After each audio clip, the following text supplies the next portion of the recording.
बिना पियाज रसुण घांट तरकारी तो मुझे तैयारी कली किंतु कुकर रे करिकी भी जमती कुकर रे कलिनी से प्रकार अवस्था हो गला आज। घांट तरकारी करने तो बहुत कष्ट कारण विभिन्न प्रकार पनीपरिया को जो एकाठी करके आम काटी था ना सेतक बहुत टाइम टेकिंग होता है किंतु कर सारा पर भात अथवा रुटी की छाड़ी घरे समस्ते खाली घांट तरकारी को खाया को स्टार्ट कर दे था। चलतु रेसिपी आरंभ करवा।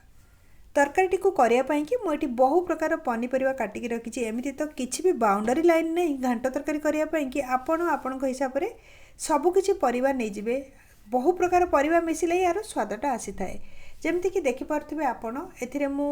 बरगुड़ी गाजर ता सांगरे पानी कखारू पोटल फूलकोबी आउ कखारू एगुड़ाक सब नहीं जाइए आ सांगरे आमे आउरी भी परिवा मिक्स करवा। आलू आउ कदली को मु पानी रे पकईकी रखी। आलू कदली को तो निहाती पानी रे पकया दरकार नहले कला हो जाए थाए। ता सांगरे एथिरे मु बैगण रखी 8 ରୁ 10टा बैगण नहीं जाइए। बैगण जदि पसंद आप पकई पारे नहले स्किप करें। तापर स्प्राउट अथवा गजा वाला जो मुग चना सब आसता है सेटा मुझे नहीं प्रथम मुझे घरे करके रखीदी सेमती तो नॉर्मल आम बुट मटर कला चना सबको बतुरे की पकई पारू किंतु सेगुड़ाक जदि आम स्प्राउट करदौचु अथवा से गजा करदौचु ना ताहले तरकारीर स्वादटा आउरी बढ़िया आसीबो। ता संगरे नहीं जावा नड़िया नड़िया कोरा भी मुझे किछटा रखी ता संगरे खंड नड़िया भी पकेबा। एबे कौन करबा ना गोटे ब्लेंडर जार नहीं जावा मसला बाटिबा। 4टा खंडे मुझे नहीं जाइए टमाटो टमाटो को भल कि धोईकी छोट छोट कर काटिकी रखी ता संगरे आमे मिसेबा अदा। एथिरे तो रसुण पियाज पड़बनी अदा को चोपा छड़े काटिकी नहीं गोटे खंड अदा पीस ता संगरे लंका किछटा मिसेकी सबको भल कि बाटिबा। लंका आपण हिसाब से नहीं पारे अधिका जदि राग करिया चाहते टिके अधिका पकई मसला को मु बाटिकी नहीं आसी बहुत बढ़िया रे एटा बाटी सारी आपण जदि चाहते घांट तरकारी क्वांटिटी अधिका करती ना से टमाटो आउ टिके भी अधिका पकई पारे। बर्तमान आम गोटे कुकर नहीं जावा। एक्चुअली स्टार्टिंग रू तो मुझे भाभी कुकर ही करी कहीं कुकर जदि सब जिनस करी आम गोटे सीटी भी दौचे ना टिके समय छाड़ी दौचे ताले परिवाटा गोटा गोटा भी होगी रहा सुआदिया भी तरकारीटा हम किंतु परे प्रोब्लेम हो गला। मुझे आपको कहूँ कौन प्रोब्लेम है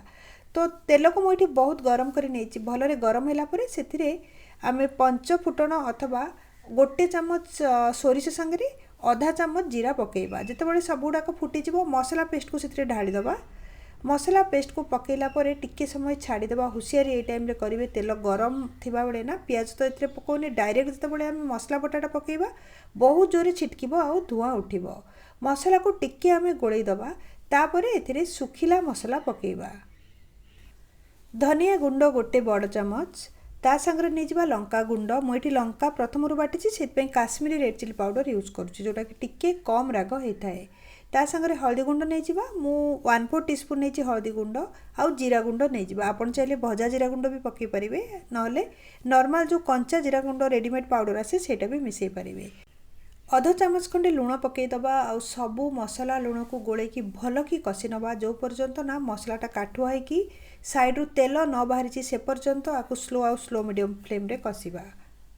बर्तमान मसलार कलरटा चेंज हो सारी मसला काठुआ हो जाइए साइड्रु तेल भी बाहर आप देखिपे यही समय ना ए सब पनीपरिया को पकईदबा जोटा को आम प्रथम काटिकी रखी। मो पाखे माटी आलू कंदमूल बुढ़ा काकुरी से सब जिनस नाला सब गुड़ाक जब मिसई करचे ना आउरी भी बढ़िया लगी था स्वादिया लगी था घांटटा। सेमती तो पियाज आउ अदा रसुण पेस्ट देख जब आम करुचु ताले आउरी भी अधिका स्वाद लगी था किंतु यहाँ भल दिन मानक पूजा पर्व कि आपड़ करें। सबू परिवा को मुझे पकई नहीं एबे आम ए पानी रे पकई रखि आलू आउ कदली को मिसईदबा। बाकी जो सारो बैगण रहा ना सेटा को लास्ट को पकेबा। लुण टिके पकई नबा कारण परिवा एते गुडे आम पकईले मसला कम लुण पकईली आ सबू परिवा को गोड़े पोड़े भल कि 2-3 मिनिट पर्यंत कषिदबा। फ्लेम को मु हाई कर देइछि। सबू परिवा और मसला बर्तमान मिक्स हो सारानी आपन देखिपे अवस्था अल्प अल्प कर परिवा काटली भावी कुकर रे पूरा करी बोली कुकर ऊपर पर्यंत पलि आसलानी एबे भी बहुत परिवा अच्छी पकईवाई। स्प्राउट्र जो मुग आ बुट को रखी आम पकईदबा गजा मुग बुट ताको पुणी थर गोलैबा और कषिबा। यही समय ना प्रोब्लेम स्टार्ट हो जाता कि केमिति कुकर कभर बंद करी आ कुकर हुइसिल दब। जदि कुकर 3 भागरू अधिका आपणकर जिनस होची अथवा खाइबा जिनस होची कुकर भितर ताले केबे भी कुकर कभर को बंद करिवे नहीं किछि भी एक्सीडेंट हो पारे। अधा पर्यंत अथवा अधारू टिके ऊपर पर्यंत जितेबाला डाली हो तरकारी हो आपणकर भरीजिव कुकर तापरे कुकर कवर बंद करेंगे किंतु आपन देखि पारुथिबे कुकर रो जदि एते क्वांटिटी होची आउर भी परिबा बाकी अछि पानी बाकी अछि सेथिरे जम्मा भी कुकर कवर को देबेनी किछि भी हे पारे मो एठी पानी 2-3 ग्लास मिसै नेछि जेमति कि परिवार अधा पर्यंत पळे आसीबो गोटे थरो पुणी आमे आकु गोळै दबा आउ फुटिया को दबा पानी जेतेबेले फुटिबा स्टार्ट हबो एथिरे पकेइबा नडिया कोरा ता संगरे नडिया खंड गुडा को भी पकेइ नबा आउ दुईटा जिनस रहिला परिवारे गोटे होची सारू आ गोटे बाइगण सारू को भी जदि प्रथमरु पकेइ दबा खोली जिवो तरकारी लाळुआ हे जिवो तरकारीटा से लास्ट को मुझे रखी बर्तमान सारू आउ बाइगण को पकई नवा तापर सब जिनस को भल कि गोलैबा कुकर कवर केबे भी देई हबनी पूरा कुकर ऊपर पर्यंत पळे आसलानी आउ द्वितीय मो पाखे एते बड़ जगह भी नहीं ए घांटियार तरकारीटा को करिया पई कि सेति कुकर रे मु ट्राई करथिली सब जिनस को गोलै दबा भल कि आ ऊपर प्लेट को घोड़े दबा कुकर रे जदि आमे सीटी दउचे अथवा हुइसिल पई ट्राई करचे ना ताहले जल्दी सिझी जाइथांता कारण टमाटो बटाटा को मु प्रथमरु देइथिली आपको घोड़ेला परे टिके अधिका टाइम लागला कारण टमाटो खटा जिनसटा पड़ जाइछि प्रथमरु परिबा शीघ्र सिझिलानी आपको कवर कर दबा 5-7 मिनिट पर्यंत छाड़ी दबा स्लो फ्लेम रे तापरे चेक करिबा 7-8 मिनिट हे सरलानी वर्तमान चेक करिबा आपण देखि परथिबे फुटिबा तो स्टार्ट हे गलानी तरकारीटा किंतु तरकारी रो जो परिबा गुडा को सिझिनी जमारू गोटा गोटा ही दिशुची तो आकु ना भल कि गोलै दबा आउ थरे आकु कवर कर दबा कोबीर नाड़टा टाण अच्छी सारूटा भी भल कि सिझिनी सारूटा भी टाण अच्छी आ बाकी जिनस गुड़ाक प्राय सिझी आसलानी गोटे थर पुणी आकु कवर कर दबा आउ 10-15 मिनिट पर्यंत छाड़िबा मझिरे मझिरे मु गोटे दिटा थर चेक करनेबी मझिरे 2 थर मु तरकारी को गोलैथिली वर्तमान 15 मिनिट पर ही सारलानी खोला कुकर रे करबा द्वारा तरकारीटा को सिझिबा को ही 25 मिनिट पाखापाखि लागिगला किंतु वर्तमान आप देखिपे तरकारी सबू परिबा गुड़ाक सिझी जाइए आ मिक्स भी हो जाइए सारू भी सिझी सारी कोबी नाड़ भी सिझी सारी आ तरकारी कलरटा बहुत बढ़िया दिशुची